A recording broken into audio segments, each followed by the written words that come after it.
Welcome back. You're watching News Center. India can look at addressing around 8 to 10% of global semiconductor demand, amounting to $40 billion by 2030.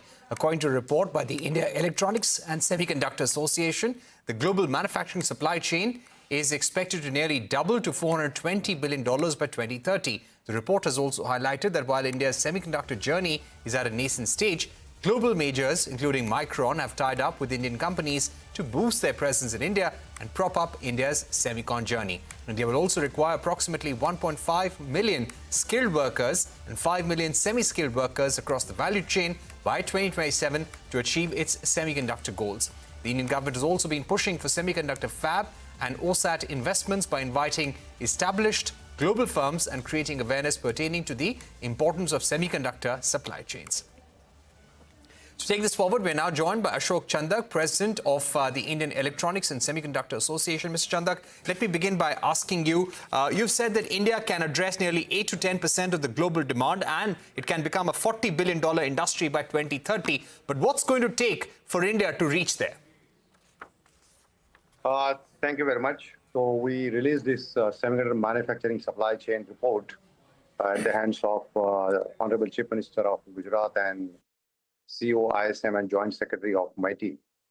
What we have done is a detailed analysis of this particular landscape of this semiconductor manufacturing supply chain, which is the most complex in the world, consisting of various materials, chemicals, gases, equipments, and services, and clearly defined a pathway how India can integrate into the global semiconductor supply chain by investments, capacity building, policy intervention, etc. And we have identified this opportunity, what you mentioned already, as out of $420 billion, just capture about 8 to 10%. So we are looking at developing the resilient supply chain, supporting the chemicals and gases industry. We do have the capability in India.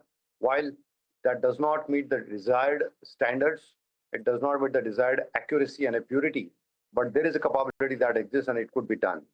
We identified several measures that could be taken with regards to some incentives and capital subsidies to these supply chain related activities from the government of India and the state governments.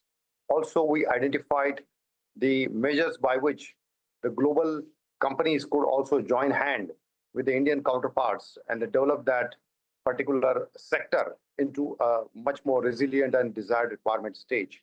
We also identified the skill those would be required into this one. And at this event in Gandhinagar, we had the roundtables with almost 7 countries and 190 global leaders came up actually. There's a lot of business to business discussion and a strong interest to develop this supply chain. And I do believe that very soon we would see many of these companies, global guys, working together with the Indian counterparts as a joint venture or partnership or standalone, their own setup and manufacturing activity, which will create this resilient supply chain. So all in all, we do see that there is a good opportunity to create this industry to the level of about 40 billion plus by 2030. And it can be done. It's not impossible, actually.